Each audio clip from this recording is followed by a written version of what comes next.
Well,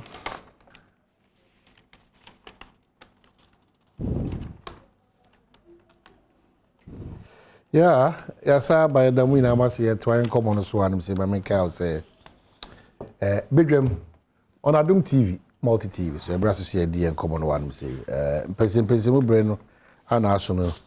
Yeah, say, the name for Frida Prempe, Tano North, in Mashibini, na or Minister of State, assigned with various responsibilities, and so at Nasi, Mikwade. Because a may did than a coma to too much now. Oba Adjei Black Stars. He see the course all the time. No command miles of ball. Aye, this woman. Oh, for the prempe, my men cows or a crew ni. My bakwa or much me pee walk. I have what. Yan to 12 massy. And Nimian for Frida Prempe. Because if you have all the work, over all Trinity origin. Ati Frida Kwabena no matter say. Afishapa. Afin comment to you. I don't know why who be a drove my to CBC meeting, I don't know. I'm saying the last time I share I drove and I couch. There was a construction going on. Yes. How far with that construction? Nyamiadom contractor na slow down kakra. Na my minister for rules asutire because why quite we were trust where we are drains every. Akaso Yebeka ye kasem so di quota ebeguso. Okay. Nti enya honkwa na ye adroba to touch. Ya say twa o fast so far adroba to subri so a eja asem ketwa o twa kwan no so kama. Aye drains ni nyina ya ye bafu kro man kran so. Yeguso ye dua nkwanta bredi ye buoku kruwa ye dua nkwanta bredi dua nkwanta bedomi jache so kwan so. Enso contractor na ye ne kama. Efa reshaping na ye kwaso just to bompan die ya yeta no krum djuma kwai ya ye boma onwe boma nkwanta bisa boma nkra kan se contractor kro ya Alex Buam ene ye de boma dua nkwanta boma yamfo ahye ne nsa ni boma afie se na de ka wo ye boma tepa na ka feeder roads Yankopɔn adom se ye rem ama ya ba mu de ama highways enti no chese asan ko di contractor foforo ho a o ye ne nkrata asem no abeto adwumadie no so nti in terms of roads the Yankopɔn adom tano no the nya adroba anko kwan ni ye kwan bibre. Okay, so ka we the touch hinin na anopay match yaw na kesi na dai na yenim wama manya na sutie say ni maame ni maame oba pen Akua Foku the second 85 years oba pen Akua Foku the second 85 years. Nyame eya adoma 18th of March ana continue eshase o Techre Chief Palace. Na private burial na toaso memenda 19th no o Techre Royal Cemetery honum. Na afi yatenase ewo ahemfie.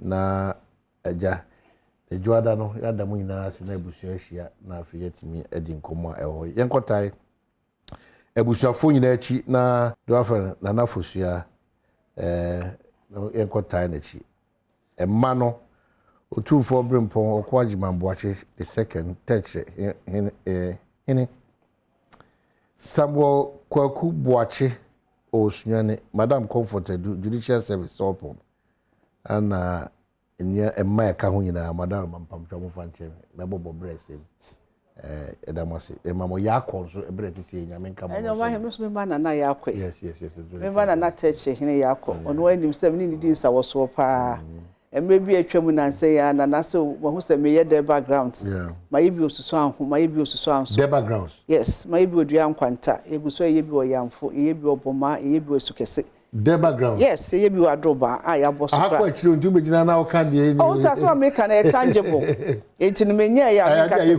eda ho na nakse opebi wo Techre na kana test se ya ye Techre de ya boso kra akasa contractor ne plaster na oyi ne nsa wo ho ne de ama Techre mine. Okay, I see.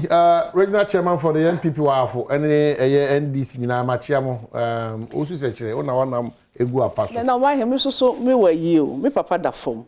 Oh wow. Enti me papa ba ko pa waka me papa mo last born na chese no na me papa free mo no na ahwe yen se eja a dodo na afre no master set e wo yamfo master set o se e friend se o sa agiman prempe na master set a na ye de free no enyame ye aduma 26 March so na ye ko ye sie ni dada covid ni nti no o covid bi no ma ye ko pe no kra bia na 26 March e na ye e wo yamfo yako die ba beta wachi mo fanche afofo na ehia nti untimi nkase ye be kosa ye ka afo asem enti mo fanche and chairman also said tie na ai I feel a prepare quite me say we ni chairman also said under your watch be careful say the bear ahafo no e betimi ai bibia kama edu NDC 4 days so remember ahafo NDC chairman so mebo no kokko na mesusu a kire no enti enye careful na bibia ntimi nko jojo but Frida what's happening with Aitano North what's going on there and now mini share ecosystem so on phone not in person monkomo na mudi no na ebi wa mu yemi what's going on there what we mu din tro bibia e kama bibia yo me dase Omanhene me fa akonya sem komodie ne ya sha ase dada entietiefo ne adofo mu team free Tano North mensin mu menchia me constituency executives polling station executives ene ahemafo ne adofo nyina na no ne di International Women's Day enti me fa akonya so achia yen first lady Auntie Rebecca ma nyina ye maame ene ye maame no first lady samabako nyina ene nyankopon adom anda na do dan kwa ame ba ko pe a wotete mo politics mu Auntie Amabuzia ono so mama no happy Women's Day mu say akonya to a ye pre said de no na meka no we send this for me so do a o so be ka o mo de na MPP for ye police station elections ye wi be kwa akoye constituency elections na regional elections na national elections na fedi akwakoyi flag bearer na chesabe we yipuma kwam na police station elections no party for the mra egu kwam mra no ma hyehyɛ nso mate committee no nipa ne ye nkono council of elders ba ko so patron ba ko so constituency chairman constituency secretary constituency research and elections officer e so IT personal constituency na nominating na ya training for the purpose so e so MP's rep e so and na regional rep e so na me de akofa ba ni nyina ne say regional rep na omode ne ma ye ma regional chairman so te say ogina ba bia owo ni moti but osoma me na adwuma bi e da nanim e person be pesiu enti no committee members ni nyina ye say omuntimi ne nya adwuma regional chairman emfa nipa foforo mra me asoso me de manu tu mu bi me ko tu ho na mo kra ko so e ko bo original chairman ne regional minister mu nyina ma ne say ye pass we Tano North obabesia e na me ye MP ho nti me mpe Mpensenpensemu bi enti o mo sesa regional and I have the right to do so other MPs so a e ba ne sa no mo de to mo mpanifo ani me sesa ma wo regional chairman so Jeman Hoba e propose regional organizer a enya ye nua be ma wo national youth organizer Pope so Pope beto adwumadie no so Pope ba constituency no mu be mprensampren na be free meeting research officer no any constituency chairman meeting no man baby enti woni ni pensia na aka no meeting and no hwe modalities a de be polling station elections ni nyina wugya na chima omo tototo sa nyema we nyina na no anumu no na research officer no any constituency chairman decide is on their own omo de be flout party bra so omo a part of the team we are part of the team but omo nye majority caucus of the team because we are 9 membership it nipa mienu ntimi take decision emma nipa nsia ana nipa nso no aha eti no omo ye omadwen se omo abeyo omo polling station elections naka other party executives do ene eja atota no north no naka chain the ICC wo baby oh really yes but abrewati na wo se mehwe na metoto ne ma eti be catch omo say party mra na edi ye adwuma eti yema party mra no enye adwuma ma enye ntokwasem mabo maka matiu no eno emfa ye nkosihwe eti no o matro petition e de ama party mpanifo me aso matro petition e de ama party mpanifo to regional chairman emma ono ade nani akohwe de ekoso ama ohu say de regional constituency research and elections officer no ye no enkobuku eti all efforts to stop him no when jai party money be cry the court injunction ekoto de wo ye no so ni nyina wa flout court injunction no why no research and elections officer no edu ba bi cry no omo organizational secretary no I friend Baba Gauss no organize match for the begu me constituency na me sitting MP my son say the match for them organize you police for me organize match me organize but 2022 massacre na ka utwa udisi na metwa omakofa match for so mebu bailiff to the extent say omo ka che bailiff no say me na me ba ho a enka amunamunu ho ko mbekumi baby when baby out here what kasasi me din pass have it on tape. You have it on tape? I have it on audio. Enti no enye de medidi agro. Enti no mabo process for amane because obi ka say obi threaten say ma me ne ba ya aka onu na ebeku ni dia na che say wuntimi emfa ni agro. But the long and short of it all they say ma me fa akonya we so na me nka nche me constituency for omo aya agitators omo enko makom. Sometimes any piece you ho ahom to sometimes as a man yourself for. Yeah, you know, Ebia menye actively involved in monument team on trekes on here and there but nipa nkono ekosi po si e cultural album ewi a nipa mienu e cultural album na nsia no so omo so so betro ma album I don't know about for this because everyone how is that possible this set officer na hwan oye e friend ka career pew chese why ade ama me ankasa me se afem because enipa bi am wogidie wonu mu pa ko constituency obi abaji atum so kakaria poni honorable Frida Pempede na no am kodu constituency kura no one ne first person am friend no e fa ne tena me kem wade ne ko chense aha na me kwa kwota me pese me da fie ana me kwa akoda ha no bi din police station se ma be hama bi ntima ko secure ba bi kitwa bi eto no na me friend no na me friend me constituency secretary every assistant women organizer so me entina se na ye nto ato adwe ne ehwe anamo a ye nyina eto ede asomdwie ebeba etibi dem nim se obi a me wo arehemu ema no nti omo ne committee ni ko hia ye no so nya asa arehemu no ema no enti police station executives adada ni nyina no na me se ye make sure so obi a benya form ni bi ansa na obi so obe contest bi so no mama ni bi because obi oye current police station executive won't mean deny the form enti omo make sure so obi a benya form ni bi na omo de eja coordinators na jeje forms ne de aba na committee na tena se aye vetting omo ye vetting wi a omo apesti e wo ba bia mo hu se Omanhene wa qualify se e beto so aba sa hihye ni nyina akọ no e no no fa akire e kwaje the whole of Yamfo forms the whole of Boma forms mi ankasa me friend no sefa so eno anya adwuma enti no na o secretary so ani ni team no kwagege ni aka no na o me wo Yamfo ne Boma no so o ma nya forms ni bi no o make provision mo so enya forms ni bi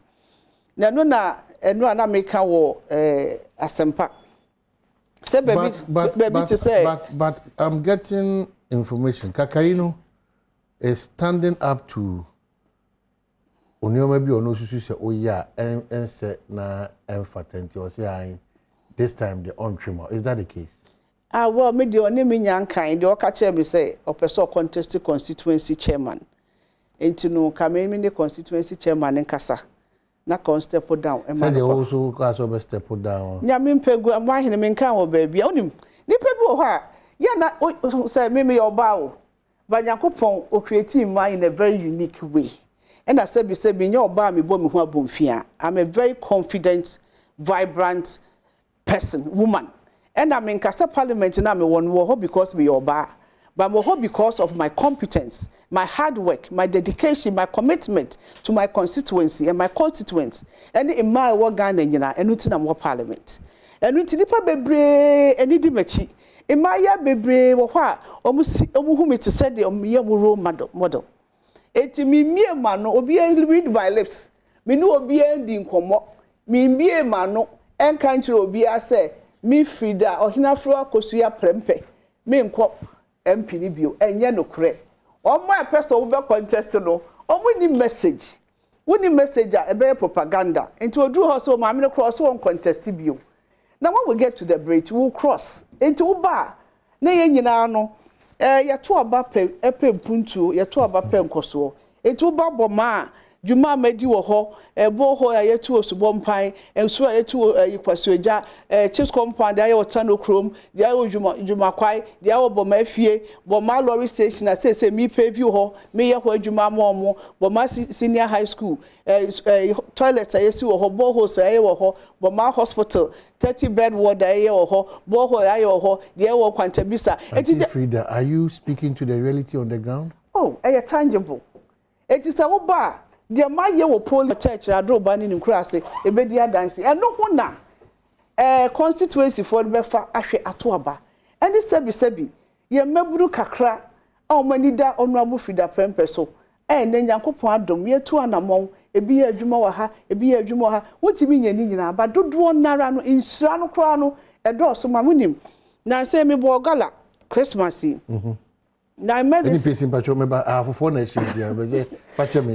this young guy. Guy was about 17 years. Yeah. It's in the course of the proceedings. No, obey commentary. It's a real name friend. Now we won't go school now. Now we are commentary. No, so where we Tepa Senior High School. Now it's not on to us. No, senior papa so on to me to us in a free senior high school. Krana a man who goes school. Yes, sir, on to me. And I'm so commentary in the the talent, but as I say, oko school, not the talent in the kahun.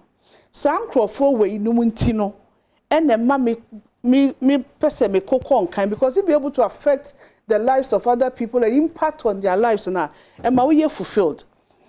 And then Yamia Domino Case, me the Akolani picture betcha when Ra or sending mamma say why matriculation. Me secure university, Amano Kumase Technical University. And then oko school. No ba koso so me peke wo Atonsu another remote villages that time kwa de na free senior high school ni hontimi na o se metua school fees and then Nyankopon adom wa gain admission with Legon. These are some of the people that almost shame in crying say me move on any ma me do ma to adwumam de osua 3 year de osua de pam de oko school teenage pregnancy fo a yetimi aboam and then wo ba ko wo se wa kese time omo ye lockdown no mo to JHS exams me call round so na akola no awofoforo na the button in chain but I encourage her say this should not be the end of your life. We so hijack a system no now wa side the system no say court kwesi kono gina kwentia ukọ nsuo no wetifi na wa ba na fo abebusa say wa na nsuo. That is how I operate here now. Hijack constituency no how Frida Prempe constituency is a no-go area. A no-go area based on your competence and the work you are doing on the ground. Not through machoism. Oh, no, to myself, the machoism. Me macho, me the year form. Me found kontokwa. Oh, me a PR person, me a marketing, my communication, my human resource. And then Uncle Padman, never call me PhD account. And I'm more experience, and I'm more exposure. My dear assemblyman 8 years. It's when we are combined, you know, and when I'm mommy effective on the ground. Because obi a media assemblyman 8 years one crime for assassin so amala manche krabo dwabo mabaso adwumadi am ye wola eno kra che say me wo masu adwuma ne dada ansa na me rem as MP enya fe na me kwa akosua enti no we are human relationship very important so we nipa ho adwuma esese wotimi open up we affable we down to earth now need to identify with them and that is what keeps me going some of free make am nyina asemi. I've done a lot of workshops, the trading programs. Amawon, bebre hokra UNFPA for Adaroma and almost so masne. Say be a better in Mebunu no mebina be dachi in Penyipa. It is said you my dear when you can for some for when you look up to me. Etiminina baby anka say me Frida Prempe me nko bio. Me no be anya san kita hon, me no be ending san komono. Na say omo your publication be say me call for term into no want to abama me no me ma wodi ma album nyam na me album no in the first place. Secondly, me grantee obia interview on that score. It is only about besia ebetentam now the propaganda ni atro start here. Ebedi wanim ko bedi tro no saa de akwa akwie. What the friend boy? Boy, the minimum yourself boy if the same or say boy. What friend say boy? Oh yeah, DC ewo goso. Constituency. Any constituency. Oh yeah. Some also don't say regional capital. One a chairman for Honum. Initially, no, didn't buy a committee ni nyina no Ekache regional chairman executive say because of the inclination to a particular person. And inclined to who?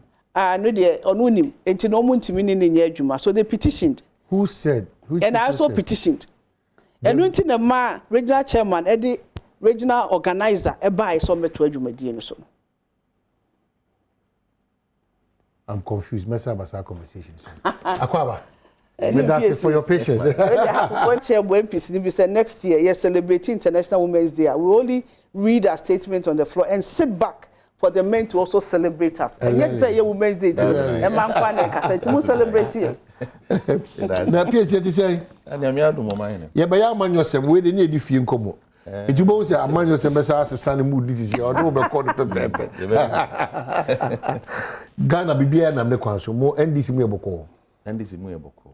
More to 2 million. Nyakopa Andaro Maibusu. Bibia AD is a more percent Ghana for consider them as the next government. Bibia the dances NDC in the bit my save Ghana. A year fisa how ya comprehend. Bibia the dance. Bibia the dances are. A dance if Ghana for an hour. Donara. I'm saying DNT nebasa. Because of say what I reshemu share President Ampofo-Adjei ni MPP abang. No susu say sani I will see born to a final. Sa pepe ne baby. And so adanga yibi fufuro. Adanga yibi fufuro. Baby President Mahama Jao Ghana edema na Ampofo-Adjei no. Say a Africa ke beka so de share reverse gear. Kai say call the near konenem near kwenchimum. Omanhene yebe din komo yebe kasa yebe ya manyosem. Nanso the reality asaman kasa pa and the reality is be need the way e be need e be ni say petrol bo yes kwani ma enye petrol break 8 and a dollar break 8 and then gwedifo tie won sama woka akoni abedi ayebasa Mama camera phone ntiase say onyame adom wo de wo ya manyosem nti wonim nu ekoso yie pa ka say petrol no break 8 o mani ntimi nya ho hwe Ampofo-Adjei ato de kasa anga petrol ye be na die nema bebro ho sen ka Ghana timi ye efa petrol no anye ye kura na Ghana ye net exporter of crude ana meboa ye ton petrol kwama no ne chinsenia ye nso ye kraba enu bi ono ene petrol bu akosoro amano ni guaso no enye excuse say Ghana ye to petrol na boba yedin because eno na amano ne amansan guaso bu akosoro no e ma Ghana ye mfa so nso kosoro mfa so enya o ye export no akosoro it is aban wotema kakra mo manfo a anko betimi akushi no manfo kakra e wo baabi petrol bu enye amansan guako na ma petrol kosoro CD dollar disparity say dollar no bo kosoro eno no de kotoba eno no de crown unie menyina no e kosoro a e ma petrol bo nso timi kosoro se ne ayekọ kra ana ayekra ba beton a beye enu achi no aban taxes esenguso tax yenye mfa ma obi a eje ma aban nti aban betimi ahwe aka so prempren de omanfo de wa ahotre ne kọ no ma menye tax beye bien na bi se bi mfi so ma dollar ne de obi anim say aban tissu what position no now we name the solution to Ghana CD against the dollar beba from Dr. Baumia lectures are here na one ma nti ayobi a won say Dr. Baumia pa as chairman of the economic management team and I'm a dollar ne 2017 no beka chance wa arrested dollar no at the hank of goodness at this key no akwa IGP Sabrenem say Asante Pietuna na ho minim ne ye na ye eto da bia ye reduce amemu no eba baby a ense se meti he kra ka mi bioma no ka mebu ne gu mountain so wo pa adwuma ye ya homete wo eno so nti ne ye to aba wo ya nto aba se President Ampofo-Adjei o meyo mampanyin keke ana omra na ye mbonye ne so keke ana omra na o metu kwan abre bia o pese otu da bi ye to aba ma mampanyin se o mehwe se amanfo abrabo ebeba fom ojina sansemi so she bo bebre ena me ne otie minim bo she kwa metime de mensesi mi bu aka so o mampanyin Ampofo-Adjei she sa boyi na yi di wa mia na nia deliver senye perfect mpo a anke beka so aye better kakra na oti kroma Omanhene metai no di ngomo pa. Maybe I mean say na say bia because what would the basa Mpensenpensemu na. What my kwan say bia na say won ti kroma say the man pay boso na menti. Den na wo hu. No odaroma say me de menti am fan sa. Odaroma It fan say mfiama no na banam say bo mama ne ma ekoso. Man pay ba mfiensia nyina no. Untimi mfa onsa enka bibia na wode wani ehun bibia na watimi do open atworo bibia. Bia dey say woteme nkomo no. Boshe no o share no. Boshe ahodo o share no. Emu bia ni ho a watimi deliver. Aye bet max we do mampen ampa. Wo share boss obey side na waye. Man na dey trap yi. Ene na way. Free SHS. Sa na wo hunin. Ese say dey trap yi. Say free SHS. Say boshe ni bi na. Eno na eden. Aye. Enye ni so. Na wankasa kra no ubi sa anti-free.ye ya. Obaka chiro so ye wo challenges bebre o ho say ye hweye. Enye ni so. Menye ni so. Net to share being. So one district, one factory, no. Enye ni so twa so. He Omanhene. Ese say Ghana wo ye me ye ni bre. Wadaroma. Enye ni so. Na ni so ye nene na way. Eni so ye nene na way. So person ye industrialization a. Won fiase mfi baby o. Just MPP abank pe. No no the person ye bibia. Se structure ni si ho a okofimfimfini. No de ye. Education a ye kan. Ye wo basic. Your second cycle, your tertiary. Into okofimfimfini na so why enti mo yen sem ma ho a. The end results. E be ka ko wie den. Wo person ye industrialization me bo a. And then utility boy ahe. Enti wo be ye fruit juice abebreba is what ye. Wo be wie na ko to Coca-Cola na bo e full crisis a. Enti na na sebi o. O be ka to sa di. Na bo ye den. Enti nka wo de compare baby na sebi wo tua utility a e wo form kra no. Esire na compete. Enti ese say ye tua na mon papa. Se eni abrepe say ya, ye mo fra no. Na ye ma me no bro nya dua auto watch bi obo bi. So I to watch no. So beto na 12 na agba. E da 12 sa. About 12 that 12. Dey be 12 and that. E dey kufu adu abanda. Sa na memu na kwakwa ye nen. Cause we pese wunya results ese say we ye bibi. Eyi na me de bedi kan. Eyi beto so ya bien, eyi beto so ya biesa. Eyi na eto so ya nan. Anya ye kra no obi anim. Say ye wo short term, ye wo medium term, ye wo long term measures in any program apese and a policy apese we implement as a bang. Inti industrialization aye kan ye sha asifin. Inti ne be to so ya bien e be bana na we. Akwan wa siesie 177. Akwan. Sanka me chia no aba makwata. Na se mete ne nka to ofa. O friend na kan se ni bia anu ye hye uche na America. Akwan ho asem na ko wie den. Won a wo ye kwan no mayen. Contractors na ye kwan no. Ye no won commodity den. Enti wo ye ne den. Ana ojuju be bi na o da bibi kakra bi ko ta bi fa so na enu ane ana. Accra Kumasi dualization. So won ho commodity. Na anu na mu se mfie no machi o. Wo de ko ta bi gu bi kakra.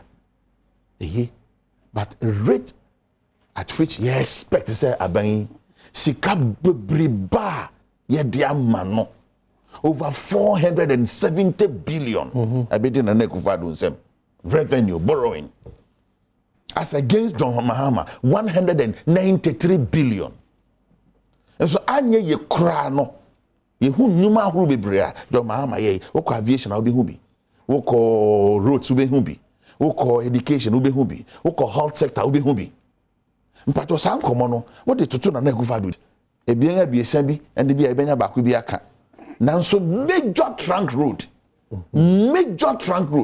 as against President Mahama Brescia ye hu akese no emu ahe emu bibi wo em so daily guide the chair the Tamale interchange project structurally sound road minister ofa asan kan ho bi o Tamale a flyover enya interchange so nim flyover wo friend tea bread on za bro na akoya kakra sa pepe na sa no friend wo ni enya interchange ye nunu ye ho yes ro amemu goes beyond that planting because here you be agent why doing say na no wo be ya ma bi aka say ma betina wa ka say free so na me bo aban achi so nkan na me be de be boa ma a potential party and me sorry I me baba na say a potential party o ma no share that na because me share mia de be boa ma no sport because me mam nyina ya mia me ba de be boa ma enti e ba sa na wama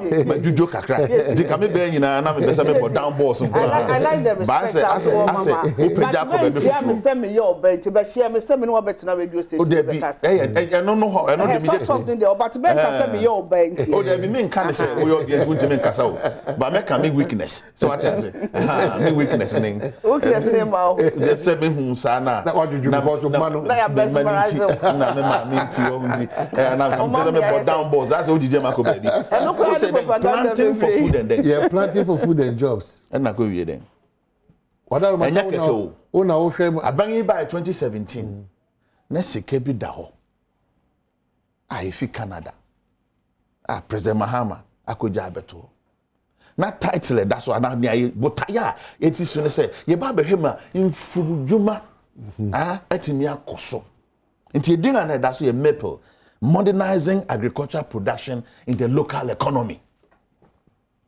enya keke wo ya nnuane ba obetu scan na o ma so and it wonim MPP won flag bearer wonim nam support no ba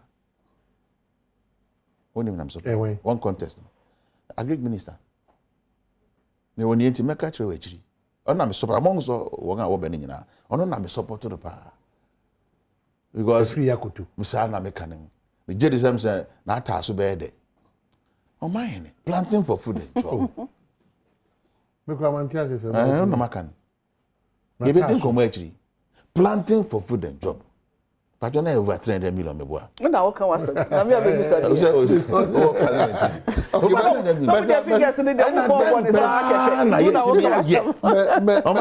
na me catch the wa say Ghana Krabanche fi China and Egypt okay mesa about so yeah planting for food and job ni nyina ji o but Ghana ebetina we can confirm fi amanone in confirm na confirm say the muko ye no na tutu ayira would you another this conversation about what happened to that project say no can we say confirm ye kra na so mo ye bia me na tutu is it a Sada project or Sada project Sada project won anye obi enim say won anye Sada project na me de ko ye jida who sika se mu na pa ye basa ba ebi mu kra ko wie ebi kra ko wie besinne police assembly court case I confirm back when na bi nga sese nka wo ye obisa reporter eba abontina won anya an schedule de na sekra Sada project what kind people and so confirm Yankosiaga now confirm na Yankosiaga what I remember them my the pop remember them we there say the war weakness no it's more bias to have war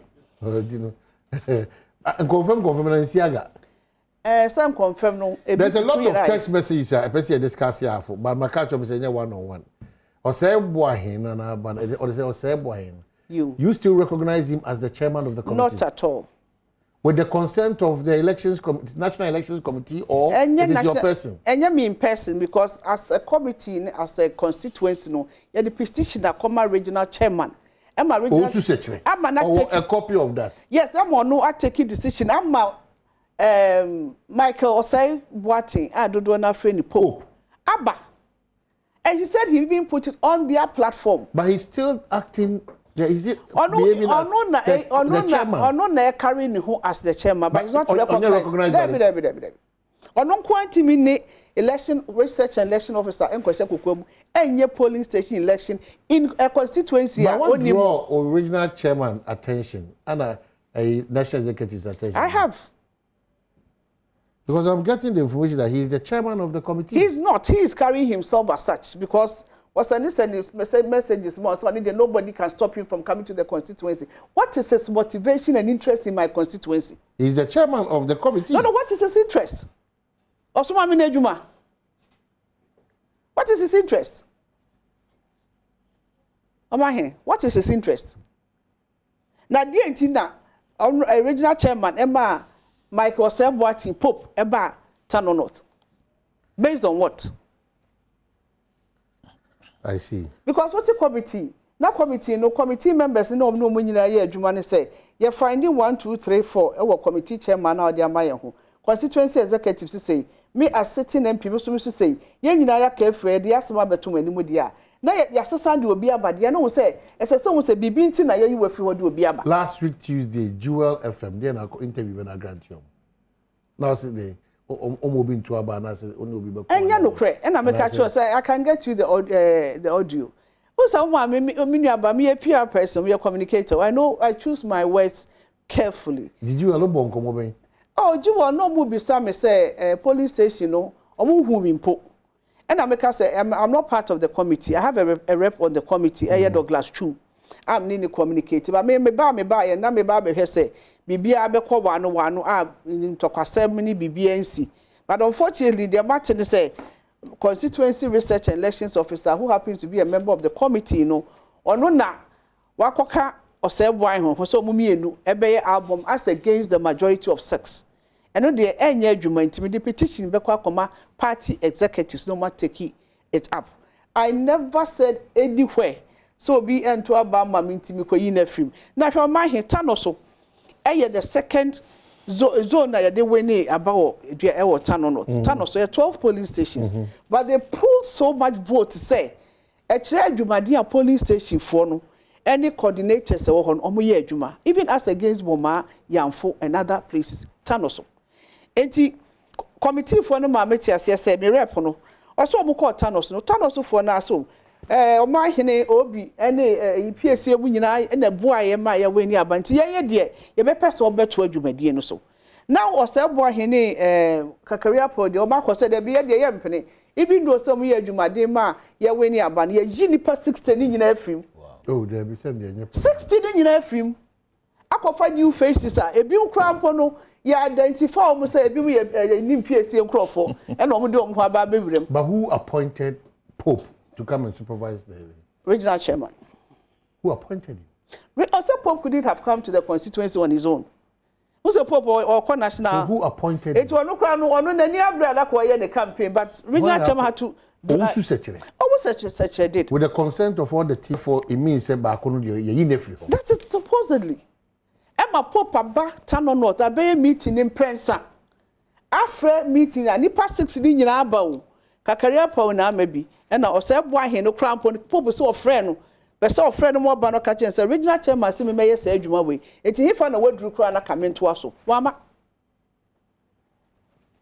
yemra back to politics anim PSA akan sem bebre na no ka say Ghana clock no ejina faako kra de say yes say ka mo breso na mo de ye kwa akiri na kwa anti clockwise ujina ha na asande okwa akiri enti eno de na de ye hwe enye woka free senior high school o se adiko ekose omo de ekose enti no je say o man no kwa na chi saa de free akọ Kwame Nkrumah abaji mire so na de san akodu ho na se o man panyi de aba abesi ha na ye to aso o man panyi campaigned on one policies bebre but one they're very prominent in free senior high school. Your campaigning on 1D, 1F. Your campaigning on so many other free senior high school. You start to say about the run. You know say a 419. Omukwa demonstration at Tohonyum. Free education 419. Free education 419. Obi ati I still have that video. And so ne omo ankasa ne man bi ko free education no.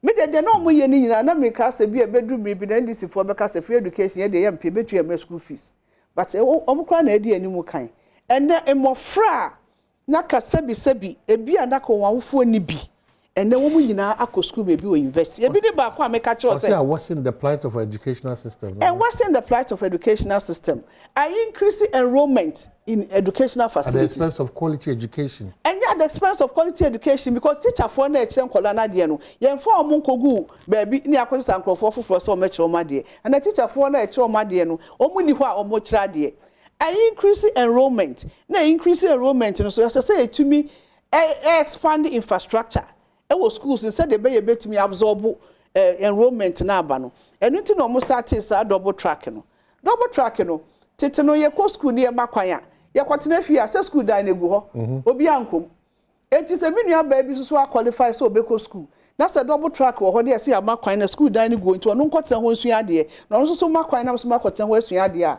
na ka ne kwan so no abrochie e wo ho bebre nipa Ghana fo bebre ho mo te ha mo ye omko school online ebi wo kra exams ni nyina wo tro online me ka say me ye masters program me wo Leicester me ye ni nyina online exams na ko tro British Council eti ni nyina no eye system a etimi eboa ema mo for education e konkan e no hwe schools infrastructure Omanhene wo de metimi the list of schools ya serious infrastructure they here classrooms they here dormitories they here assemblies they here science laboratories say na say krampo na minister education or the susuye ni se ya ba se ma ye focus enko science mathematics and technology ho adwuma no hwe say na TVET ya expand TVET all the 34 senior high schools mimi ebi wo ho yamfo ye omo workshops nyina mom ye expand said the be abanya sa absorb as free senior high e wo TVET level it is infrastructure see ya wo school nyina no enye ade a ye ntuaka eno koye railways one who said the man penny ba ya peja ye railway system ni nyina omo nka ho asemo obeka say in terms of health and education e de na aye de muja wo ho no kra mantimi aye no ye de sa sika ye bia ba betue aye ene ye ka interchanger wo say e flyover eno 8 March me ko kan news e wo mo sister station wo UTV na one of the scripts of the mama ye bra honorable Haruna eko tamale one for other MPs ko ya abukọ hwe interchange na omo ankasa emo madwen wo ho say the SIA no or say ka ye ni say but the make kan say me no mienu nyina nya technical people enti highways ni minister and omo ye technical people no makwa say ye disi ha say the be easy traffic no eno na ya ye and interchange enye Dubai de ya ma nsuo mne ye ta June ya kamekura akofre bi nkwa wo hoi Dubai de be na ma nsuo hore tie no omo ye wo cycle ho no say omo ye no debris ni ade ni nyina ma gates ni nyina choku ye ni ade ni nyina ka na nsuo ni yiri ye no ta June na mo cycle mosumafo na me de Jersey di football kwa akomane na duwa nsuo ni jemu na Nyankopon na ye madom ofa me driver so e save me because let me push me driver this onko park wo golf filling station ho because e hona e ye spacious say be ye nsuo ni jemu a e benya ba bia fa but he insisted say ye park wo here even when I pushed him said the two car no enko park wo golf filling station ho no o yes was park car no buses bear for other park our wall no ho VIP no enim Nyankopon adom o ma abofo e car driver for no mo two buses de be block me car no Kenyesa enyesa dia ke two car no e ko park wo golf filling station na ehie eti me gina soro ho no a ye de me yi me free car no ye bobo luvers ni twi me famu driver for di bi de me fa nsuo num because nsuo no was up to this level e de ye fro VIP Abrosine golf filling station and you could see people floating in water. You could see say gutters din nyina were choked. Was a humachina in so no subside kakra na driver for no e dey pickers ni ade yi gata do no and then so no start to say e kakra me dey me shorts and me jacket e kata me ho enante ye e ko New Times e ko fa car e ko it is Dubai no enya do bi na ya wo pokiase no pokiase interchange no Uko West Africa krana nya bi na e wo no this is the first time I for tire interchange e wo pokiase na uko beche bi lamta ye bi wo ho uko tamala ye bi wo ho uko swami ye koye bi wo ho sa interchanges we nyina na be easy traffic si ya kasi ye ka roads o mampanyi ba ya anda of Amuakwata over 4,000 5,000 kilometers also who be even within Accra apart from your in the sense that society is not static, society is dynamic. And ne kwameti ha etiro be move akotena ha obebo apata obehia kane obehia nsuo obehia kwan eti nipa ni nyini no nipa ewie school no na ebi tubata na ebi kopa adwuma na kro ni bie na expand enti say tie bia no obenya deficit of road construction all the time wotimi nka say oye di nyina 100% wo be ye bi de mo ye ya na mo antimi awie amugya ho ni nyina ya beye the contractors na mo antua won wo kan so ya betua bi na so yeguso aye pesika atua bi enti mo de ya di free senior high school ba mo say ye 419 NHIS mujani jaya in parliament And now become petrol asem. And then oko America, Omanhene, petrol is selling for $4. That's correct. $4 so the bag Ghana is come here say. London, oh, ni nyina mo pija kese pa. No mampanyi and prudent management. Why wo man mu just say across the globe. Obie do betimi aka se ni man mu enye din. So Africa, so Asia, so Pacific, so developing country, so developed country baby ayedin. Oko England enyemre, oko America enyemre. But in all these things, no mampanyi etimi atoto niema. And yes niema odi go hwe COVID time. Ghana for enya den free water. Ghana for enya free electricity. Teacher for etna fie tuo omuka. Nurses for omo front line workers say yes so wansene. Ambulance service and omampanya daroma and minua ba ha wakumsin. Ye de ba en adwuma facilities ya na mususu ma ye bi no ye ba beto aso ye say new facilities. COVID management no omampanyi kan say me spending 1 cedi e dey manage COVID aba wanyankwa e be boa sense bi sika ne beto no wafre wonkwa because wafre wonkwa na cannot bring you back to life. And at that point, now he had to take certain drastic decisions to ensure say Ghana ya pomudin ho asem ekonkan and then yankopon adom ohwe management ne COVID trust fund almost set up ankofo eboa kakra ya no koma nkofo NDC fo ya ka ho asem aba ya audit reports nyire hu say sika kakra sempo de kapra manfo de ba ni nyina no mo de eboa yenkra ye MPs no na me de ama adepanfo amoma pam because COVID didn't know na amanfo yenkwa yie yenkwa wedding yenkwa pojemo yenkwa baabia ntino na adepanfo so nya adwuma eti so wo engage obi so mpam nose mask 1000 500 na eyema wo so manya adwuma bi eye eti COVID situation da ye wom no na we nyina achi no yetumi abedu sam pempense we ya bedu a ya na me se minuanom anim PSA de no so ye soft spot for ema eti me ka say nyina wo sre Mesro mo say ye drum pempenso a esesame ni umienu nyina ye hu say anamon we ni ye de Omanhene faso a ebeboa looking at the situation that we find ourselves in na se ka se ebe ye petty se body a ya toto wo kwan ho kra no wo to abebisa so ye MPP ni ana so ye NDC ni ana ko fa tax obisa so ye MPP ni ana ye NDC ni emfa Ghana ban emfa ko bebia omo bre so e de nya on employed graduates association and omo kan napco aba abaye a stop gap amani to start with the people over 100,000 na ye fa wo no say enormous kasam kra akwa pikakra na ye insise ni susuye bia Omanhene ko mu no eno na aba ne sa me gidi se mpanifo e de niam bia so anya so mfaso kakra mo bre so de na bi ho krampo a ombetumi e de aye mo bre ya so na mo dum so bae mama no ase quickly former President John Dramani Mahama tweets a unanimous 7-0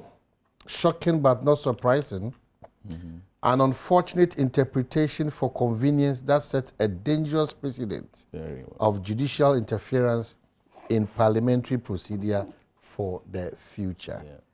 And Ira Battels, Honorable, good morning. Sheila. On her Facebook, commenting on Samjata George, also delivered to Facebook. Abi, we all go day chamber inside.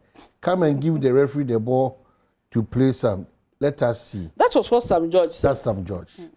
Then Sheila Battels, this is very disappointing to say the least. Regardless of our difficulties as a country, we must never look to violence as an option. Yes. I just came out of Rwanda's genocide memorial. After listening to stories of displaced Ukrainians on various international media, the world is in difficulty now. We must not pretend to love Ghanaians more by leading them into a future of destruction. Just a comment on this matter. So I have read it out to you how Wona Eya Kedifono said you must see Jennifer. Omanhene na benfubu baby say who me hunu mama na de aya ben. Who me hunu na de hunu na kodane. Hey. Who's the bias? Fine, I agree. nti because we Benedict no e favor me no say me na say pia bezi nti say me metra ha na me ja na me so nko keke na say the 2 minutes na so dey wo we ase enye na so wo me no wadi nkomo osmama obi bra mo wadi nkomo what do you pa oh okay you be nkomo echi but here Omanhene me then say ante Frida ebun kunta achire Ghana Missy Yama President Akufo-Adjei and Dr. Baumia MPP abang over 470 billion. E dey tua mo kana mo jagu ho no. That's it.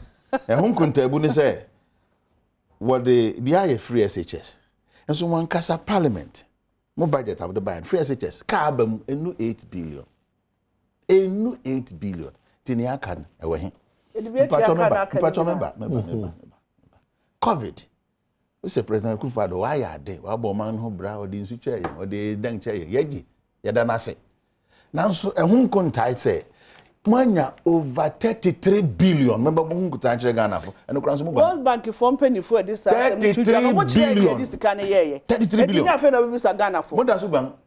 Mo mra mo me chire mu say ye the toss say because mo be ka chire na no say no smacks mo de ma school fo. Nebo. Sanitizer kakra and a Veronica back is them on.